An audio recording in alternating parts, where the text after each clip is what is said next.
Na střední průmyslové škole strojnické a střední odborné škole profesora Švejcara v Plzni připravují studenty na jejich budoucí povolání. Na této škole se ale vzdělávají v rámci odborných kurzů i dospělí.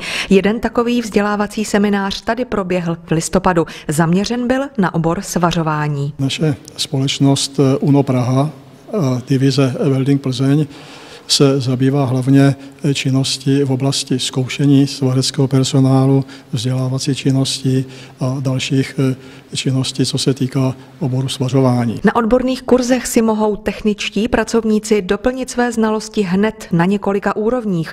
Od běžného praktického svařování až po tu nejvyšší úroveň, tedy svářečský inženýr. Doklady, které dostanou naši absolventi, tak v podstatě mají mezinárodní platnost, protože pracujeme podle mezinárodních osnov k těm jednotlivým kurzům.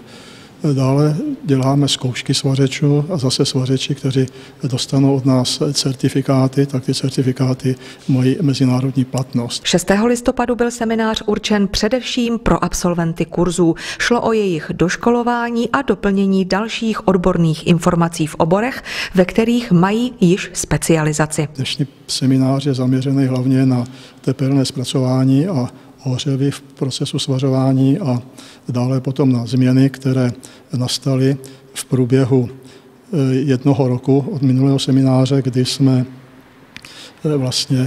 se změnily některé normy. Já bych chtěl na tomto místě vyzvednout velmi spolupráci vlastně s průmyslovou školou a soukromou firmou UNO Praha a její pobočkou Welding Plzeň. Tato spolupráce je, myslím, takovým klasickým a dneska již dobře fungujícím propojením praxe a vzdělávání žáků. Střední průmyslová škola strojnická spolupracuje se společností UNO Praha na zajímavých projektech, které významně obohacují studijní náplň o praktické znalosti.